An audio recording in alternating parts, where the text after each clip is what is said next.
Welcome back to the Kirby on Sports podcast. I'm your host, Josh Kirby. I have a very exciting interview for you today. There is a local pro soccer team, part of the United Soccer League in Loudoun United. They're located at Segra Field in Leesburg, Virginia. And I've heard about them for quite some time, maybe about a year. Still pretty new, but the atmosphere is incredible. So today I have a very, very great conversation, rather, with Doug Raftery, the executive business officer for Loudoun United FC. This is going to be a lot of fun right here on the Kirby on Sports podcast. We'll get into on the pitch action, on the soccer field, and off the field, because Doug has been doing great work off the field with Loudoun United as well since getting hired in October of 2021. So looking forward to this right after this on the Kirby on Sports podcast.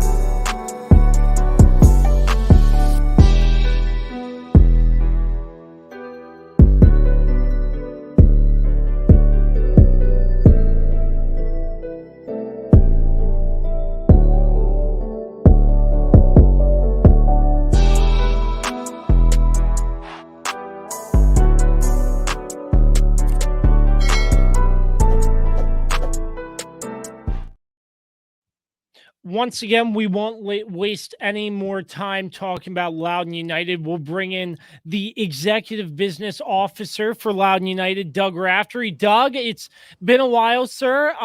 Good to see you again, and thanks for doing this with us today. Of course, Josh. It's great to see you, man. It's always a pleasure. And I can't wait to have you back out to the stadium sometime real soon. Well, I'll tell you, for it's considered pro soccer, right? Yeah. These guys get paid to play, and it is professional soccer in all ways. Yeah. So sort of like a branch off to DC United. I'm not really sure what that terminology is. Yeah, you know how I typically explain it, since it seems that still especially this country, a lot of people are more used to baseball and the minor league system in baseball. AAA, for example, if you're a fan of the Orioles, the Norfolk Tide are the AAA affiliate of the Baltimore Orioles. We like to think that we have a similar type of relationship with DC United. So that's shifted a little bit in the last 8 months or so with some things that the United Soccer League is doing from an ownership level. DC United still involved from a minority ownership perspective, but we do have a new majority controlling stake owner as of January of this year, 23. But it's still, from a level and competition standpoint, we call it in the soccer world, Josh, second division instead of AAA.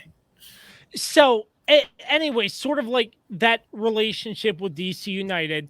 Honestly, I've never been to a DC United game, but from what I've seen over the course of the past couple of years with them being at Audi Field, and I know you do some stuff at Audi Field too, from what I recall, but just seeing the energy and the atmosphere there, coming to Loudoun United, it just seems like, I mean, obviously Segra Field isn't as big, but it seems like, and feel free to elaborate on this more, Doug, but it seems like with what you have in terms of Loudoun United at Segra Field, you make the very most of what you have, because the game day experience just seems so rich, so great. I mean, you have a lot of diehard fans out there from what I could see. And plus, you tailor more to the community as well with the different events and other stuff leading up to kickoff of the match each and every home game? I think it's one of those things that when you build a club, and we had a weird opportunity, right? Going back real quick, club launched in very late 2019 at Segra Field. We all know it happened in 2020, and it was kind of dead, if you will, in 2020 and 2021. There wasn't really a staff to focus on it. So in late 21, when you mentioned I got on board, it's a philosophical conversation that you have with ownership and others of what do you want your club to feel like? What atmosphere do you want to portray to the community? And I think for some soccer clubs, it is a screaming, yelling, drum beating, flag waving, chanting, supporters, heavy type of crowd. We have a piece of that, but it's not the overwhelming majority. Nor do we think, from a large perspective, do we think that exists fully in Loudoun County? So we made a decision early on that we are family friendly and we are a club that's going to build out different community elements, and we're going to get out and about into the community and go to schools and do a hygiene drive or a food drive with Loudoun Education Foundation, and do a salute to service, a capes and crowns, right? Prince and princess kind of night to attract those families, because for us, you compare it to minor leagues, although we don't really like using those words. It's supposed to be for everybody, right? And I do think we attract the diehards, like you mentioned, Josh, but also the family-friendly family of 4 or 5 who just want to come and enjoy a hot dog, a drink, and watch quality soccer, but also go over to the kids zone and enjoy the touch of truck, that we may have to set up that game, or hang out in one of our hangout areas in the stadium. So I say there's something to do for everybody.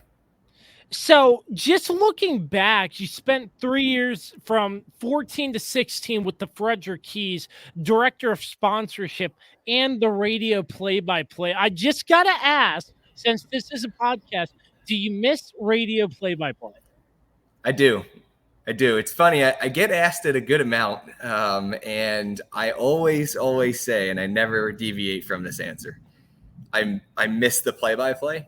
I do not miss the travel that came with it. Traveling up and down the East Coast in, a charter bus with 25 stinky baseball guys just didn't cut it for me. You'd arrive to the remote middle of North Carolina, Zebulon, North Carolina at 3 a.m. in the morning. It just wasn't for me, but I do miss the play-by-play aspect. That was the fun piece of it. So here's one. If by chance your play-by-play guys one of them were not able to make the game for some odd reason, could you fill in and do soccer? Or are you primed for baseball mainly? I could do soccer. I don't know if I would ever step on the airwaves for our own. That's club, a hypothetical too. Yeah, but yeah, I could call soccer. I've done a little bit of soccer from a broadcast perspective. Certainly, I understand the game a little bit more than I did baseball, but I could. So now looking, you were in Reno before Loudoun with the Reno Aces in Reno 1868, overseeing corporate partnerships before you stepped into the general manager of business operations for 1868 FC. So from the jump in Reno to Loudoun United, obviously you said 2021, you were just trying to get things started again back from the pandemic. Being your experience in Reno 1868 and doing that, I'm trying to find a good way to put this. What sort of experience did you take with you from those two teams that you kind of wanted to implement at Loudoun United? And what are some things that really stood out to you about Loudoun United you wanted to change for the better? Yeah, I appreciate that. I think in Reno, it was a bit of a different setup. It was so you mentioned both teams. 1868 was soccer, same level at the time as Loudoun United. And it played in the baseball stadium. So we were transitioning from baseball to soccer, and there are a few teams in the USL who still do that. New Mexico, namely, is the most well-known who does that, and they draw very, very well and get great attendance in Albuquerque out there. But it was a bit of a different setup, right? So in Reno, I was always thinking, how can I soccerize the baseball stadium to make it feel like soccer? Because it was two completely different demographics. So I think coming from there are a lot of challenges that I didn't have to face when I got out here. It's a soccer facility out here. So that's certainly helpful just from a fan viewpoint, viewing angles, and all of that stuff. I think, what I wanted to bring, Josh, was the experience. I'll never forget in Reno, we played Las Vegas out there. It was a big rivalry, the kind of Nevada rivalry. And, we would have a cup. I don't know if we'll ever have a cup out here. I don't know if we've built that much of a rivalry with a club, but, having a cup between, two clubs is always something fun for the fans to go behind. But it was all, it goes back to the entertainment. We had like an Elvis impersonator come and sing prior to kickoff. We had some things to poke fun at Vegas, the Vegas heat, and the, downtown Vegas is much bigger than downtown Reno from casinos and all that stuff. So we tried to play off of some of those things. I think playing off of some of those things allows you to be creative, and how do you play off your own community? So, we did a lot of work when I first got to Loudoun of understanding what was missing. And I think Segra Field as a whole has a chance to be a community center. What interested me most about Loudoun was that everything's a town center.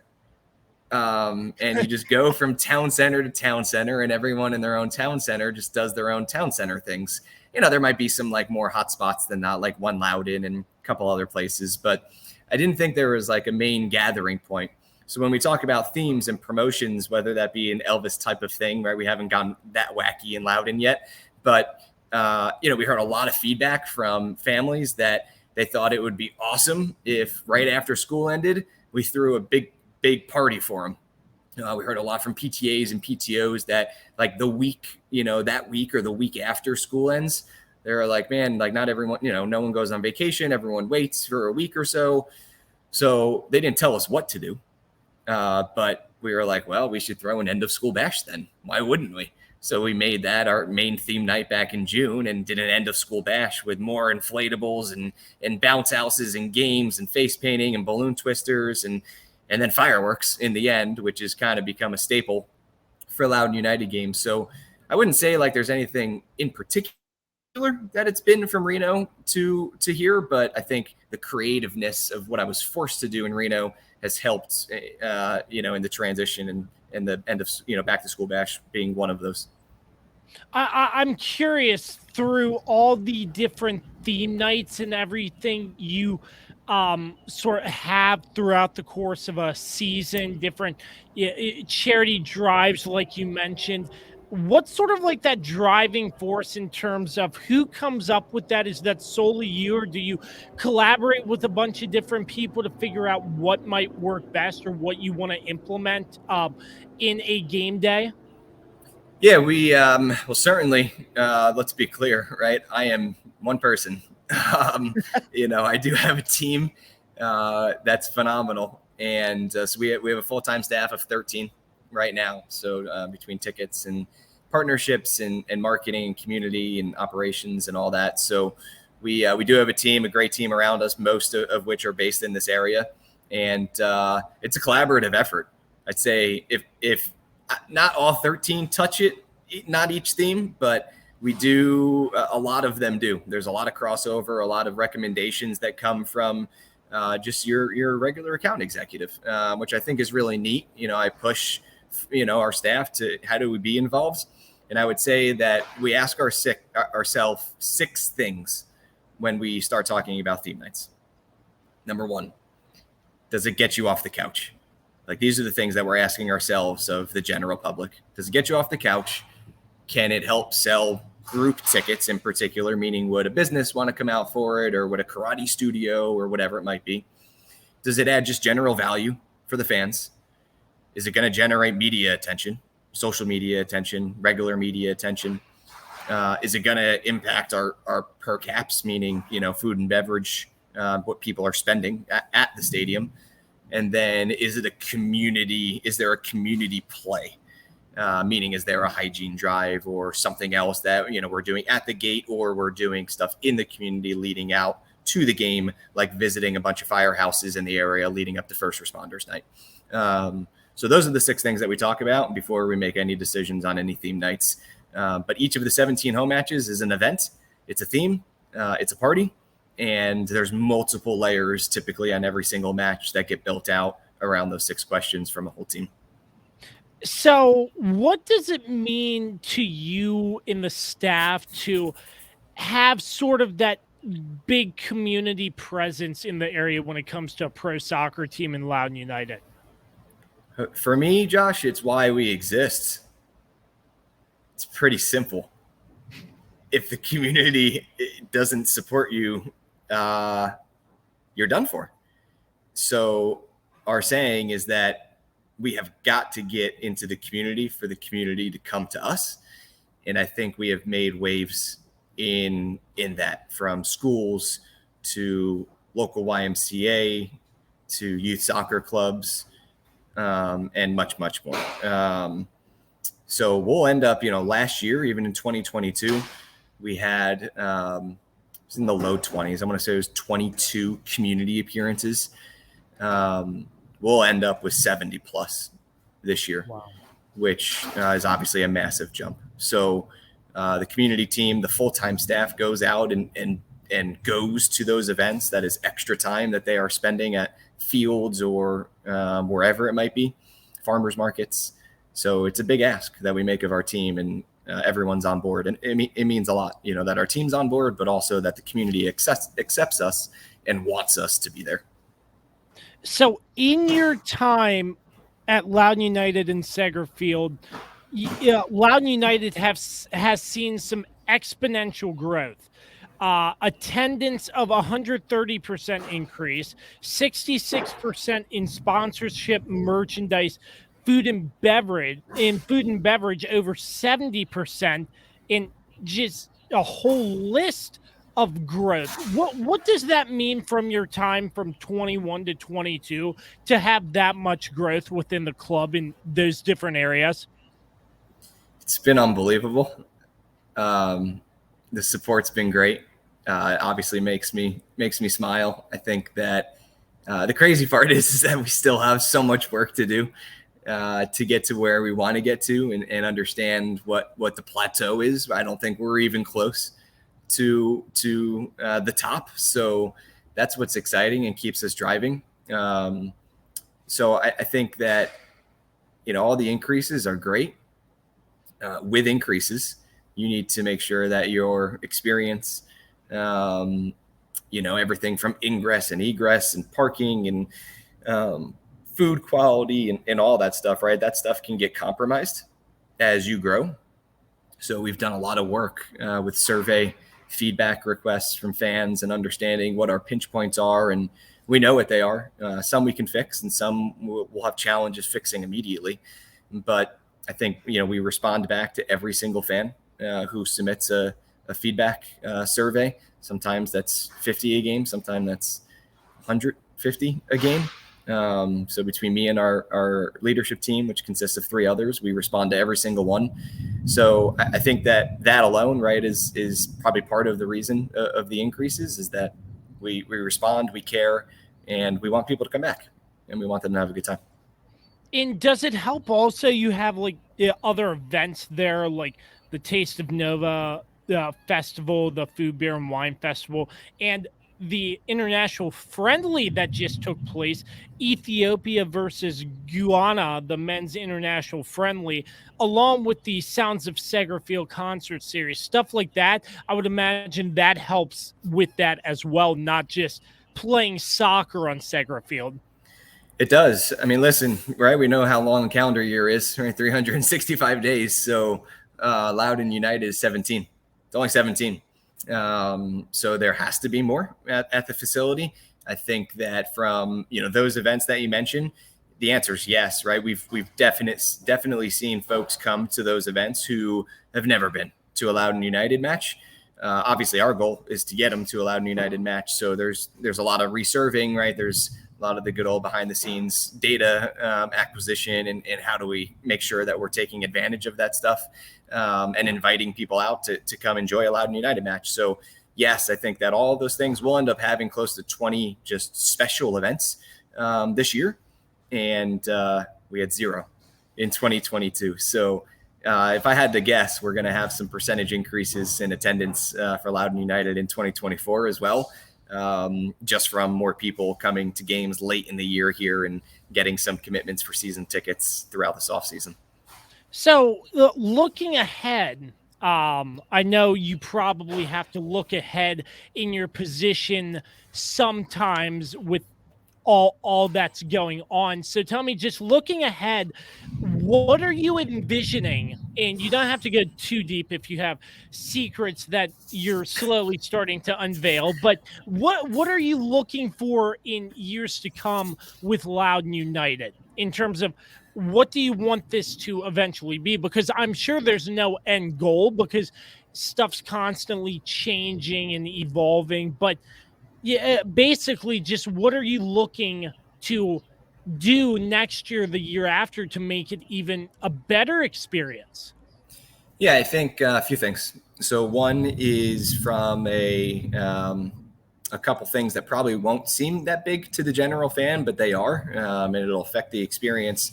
One is I wear it today. We just signed Capelli to be our team apparel provider. So we'll wear new kits. So we've been an Adidas club in the past and met with 6 to 7 different companies to understand what would be the best fit for us. And that means a lot of things.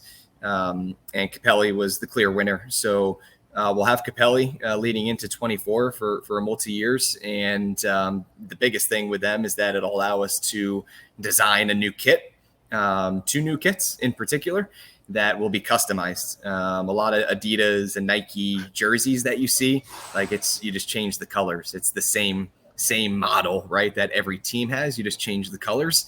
But with Capelli, it's going to be a true custom kit. So we're working through that design right now. That's going to be a new experience, a new thing that fans will certainly be able to purchase.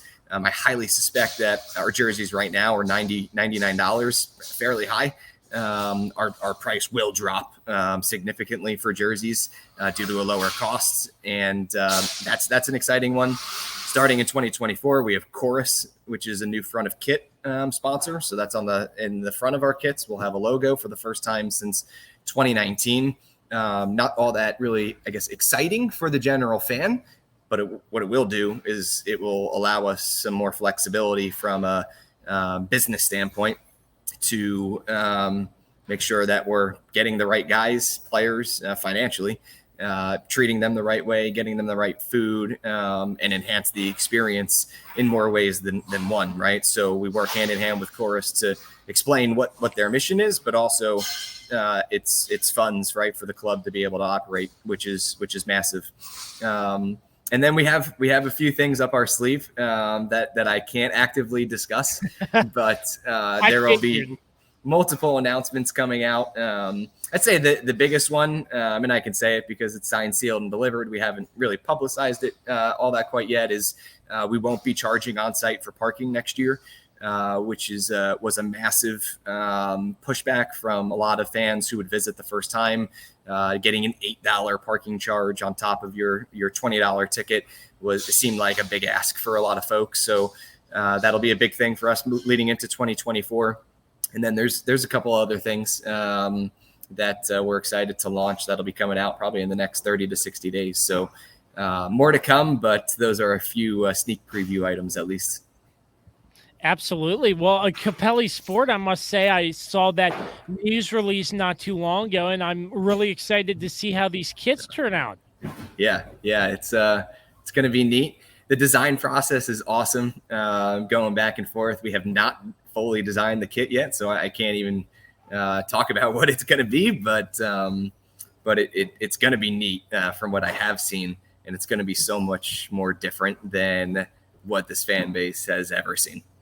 Absolutely. So taking a look briefly just on the field for Loudoun United, currently, as we're recording, 7 wins, 18 losses, in 3 draws. Can you sort of touch on the field aspect? Obviously, it doesn't look like they're performing as well, but just talk me through what it's been like throughout the course of the season with all the players, because I'm sure you're working closely with head coach Ryan Martin and the players to make sure they're primed, fueled, and ready to deliver 100% gameplay on the field. Yeah, I mean, listen, I think the biggest thing that I want to talk about on the field is that I mentioned the ownership changes in January. Typically, you're signing players from November through February, so there was a bit of a interesting time frame where the official switch happened to where, to be honest, we got a little bit of a late start in signing players. I still think, by the way, that we still have a chance of making the playoffs. We're 8 points out with 6 remaining. It's certainly going to be tough, but we're not out of it by any means. But I think we got a little bit of a slow start, and the ownership stuff had something to do with that. So that was tough. And then we got off to a really hot start. And we were towards the top of the table for the first month and a half-ish or so of the season. And then we, due to the ownership change, there is something called the U.S. Open Cup, which a lot of people aren't familiar with. It's the oldest and longest-standing tournament play in the United States in our sport.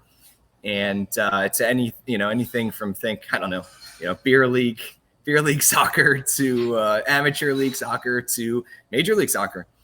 And typically, because of our in the past, prior to this year, because we were fully owned by DC United, we could not compete in that tournament. We went into this year thinking that we were not going to compete in that tournament. Well, the ownership changed that. And we, within 24 hours of the announcement of the Open Cup participants, had to submit a lot of paperwork and get a lot of things done to be able to be in it. The challenge was that we didn't quite build our roster to be big enough to add. You just add games. You don't switch league games, right? You're just adding more games. So we ended up adding 3 more games, all of which occurred in the beginning of the season, April and May. Unfortunately, we were knocked out by MLS team Columbus Crew at home. It was a really cool night at the stadium, but we picked up some injuries soon after.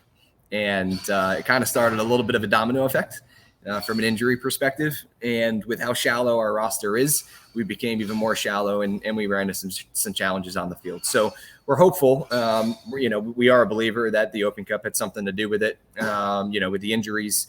And if we had a full healthy roster all the way through, or at least a normal set of injury lists, and it has not been normal, we would be right in the thick of things in the playoffs. So we've had some highlights. Zach Ryan has been phenomenal. One of the top league scorers, Khalil Ahmedkar, is a former Major League Soccer player, has come on hot as of late. Aiden Rocha, Georgetown graduate, has been phenomenal either in the back or in the midfield. So we've had some solid highlights and have been competitive in every match, but haven't been able to finish them out as of this recording. We'll say. So you mentioned the ownership change and stuff. Come next season, do you think that's going to sort of iron itself out in terms of when you start signing players, so you get an idea of who's on your roster and what you want in enough time to get the season started down, hit the ground running? Yeah, absolutely. It's already right once January came and went, that was all in place. So all of that is now solved, and we're looking forward to a strong offseason in that respect. So, Doug, as the executive business officer, I'd like for you to tell my fans of the Kirby on Sports podcast who are listening or watching this today, tell them why, if they haven't already, why they need to come out to Segra Field to catch a Loudoun United game. Well, if you're a soccer fan, it's top-level football that you can't catch in Loudoun County, certainly. And even if you can catch it 45 to an hour away in D.C., guarantee that you'll probably pay triple or quadruple the amount just for parking. So it's way more budget friendly, family friendly in that respect. And the soccer is great. If you're not a soccer fan and you're looking for something just to do on any given night, I feel like you've sold it for me, Josh, right? From all of the experiences, and you walk in and there's a kid zone, into your left, and games, and there's always a couple of face painters and an entertainer. Sometimes that's a guy in a tricycle just running around the concourse, riding around the concourse. Sometimes that's someone, who's tossing stuff up in the air or balloons or whatever it might be. It's just random things on any random given day. So, that's fun for the kids. The kids also can participate in a pre-match high five tunnel. So they can go out in the field and literally give high fives to the players as they walk out as the starting 11. Kids can go on the field after the match and do post-match kids kick. So they can kick a ball in net. They can get autographs. We sign, win, lose, or draw, no matter what. The guys will be over there and provide signatures. So there's something for the kids for sure. Now, if you're an adult and you're not a soccer fan, and you're like, well, I have no kids, feel free to come over, hang out in the beer garden. We do a lot of ticket and drink deals. We're doing one for September 16th, a ticket and a drink. And that includes some beer for $20. So instead of paying, $8 or whatever for a beer on site, you're getting it included in the ticket. So you're basically paying $12 for a ticket. So it's very affordable, and it's a fun night out, right? Hang out. We have a beer garden area. We have the Loco Craft Corner, which has a variety of additional craft selections from local breweries around the area. So there's just something for everybody. And I urge you just to try it out. And I'd be very surprised if you don't like it, because whenever someone comes out for the first time, they always say, we can't wait to come back. Absolutely. Once again, Doug Raftery, the executive business officer for Loudoun United FC, taking some time out of his busy schedule to talk Loudoun United soccer here on the Kirby on Sports podcast. Before I let you go, I just want to make sure I didn't leave anything out that you wanted to touch on in regards to touching on Loudoun United, because it just seems like such a great soccer club and great energy. And I know with the busy schedule, I haven't been out to many matches, but I need to get out to more after this conversation, because the energy and the atmosphere is very great for only 45 minutes away from my location. Yeah, I'd say, Josh, I think a lot of people just don't know probably that, season runs March to October. So it's a long season, and 34 games in total, 17 at home, 17 on the road. I say there's usually on average two home games per month, is how we tell the story. So much more information on Loudoun United FC.com, F as in football, C as in club.com. We build out web pages for every single theme night that explains when the parking lot opens, when the box office opens, when the beer garden opens, what else is going on that night. And again, every night's a fun one and a party. So that's the best spot to learn some more. But I would say I'm always accessible. I tell people that I want to hear from them. Literally the info@LoudounUnitedFC.com email comes directly to me. And I move it from there. And sometimes I respond myself. So I want to hear from people and welcome folks to reach out. So, Doug, really appreciate your time here on the Kirby on Sports podcast, and a big thanks to all of our sponsors on the Kirby on Sports podcast as well, because if not for them, none of this would be possible. A pleasure chopping it up with you, my friend. Thank you for providing valuable feedback on what it's like out there in Leesburg, Loudoun United, on and off the pitch, and hopefully looking forward to providing coverage in the future here on the Kirby on Sports podcast. But thank you again, my friend. You got it, Josh. We'll see you soon.